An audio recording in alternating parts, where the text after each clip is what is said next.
¿Ya? Marina Fernández, 10 años de Tejiendo la Calle.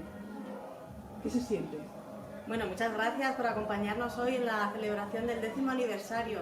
Pues mucha alegría, ¿no? Porque cuando empezamos no esperábamos que tuviéramos un desarrollo tan largo.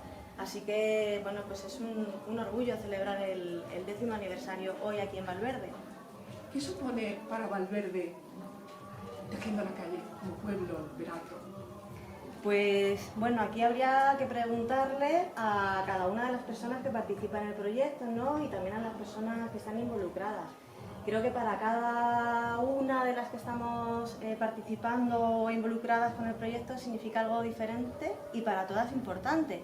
Pues desde el hecho de poder tratar de mejorar el lugar donde habitamos, tratamos de mejorar la convivencia, hacer piezas artesanas, tratando de mantener vivos estos conocimientos, ¿no? Que son típicos de la provincia de Extremadura. Yo creo que hay muchas razones que pueden ser motivo de orgullo, ¿no? De que por eso siga vivo el proyecto, porque trata cuestiones que son muy sensibles y muy importantes. ¿Qué novedades nos trae Tejiendo la Calle? Pues cada año hay nuevas piezas, o sea que cada tejedor trata de mejorarse y hacer una propuesta distinta para cada edición. Aparte, siempre tratamos de ir haciendo diferentes tipos de instalaciones textiles. Este año hemos introducido una primera intervención en una red de pesca, porque el año pasado estuvo con nosotras un marinero de Pasaya, de San Sebastián, nos enseñó a hacer tejido de red de pesca y nos dejó unas redes para que las pudiéramos intervenir. Ya hemos hecho la primera transformación de esta red y forma parte de la instalación. También contamos con otra tipología diferente que hemos hecho con lonas publicitarias. Movistar Plus, la persona responsable de escenografía de Movistar Plus, nos cedió una de estas lonas tan habituales que se utilizan en publicidad, que utilizan mucha cantidad de plástico, ¿no? Son lonas de un tamaño gigantesco.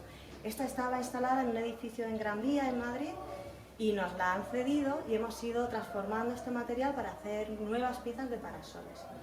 Y además, en esta 10ª edición contamos con una instalación que ha hecho específica el diseñador de moda Antonio Alvarado. Él es Premio Nacional de Moda del año 2021 y ha estado haciendo una pieza que podremos conocer desde ya mismo en el pueblo.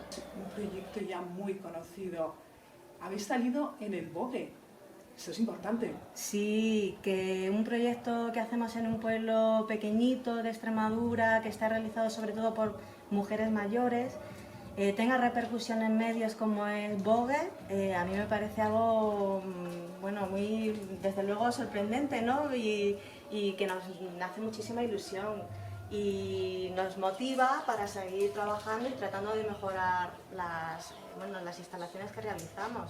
Es un motivo de mucha alegría, claro.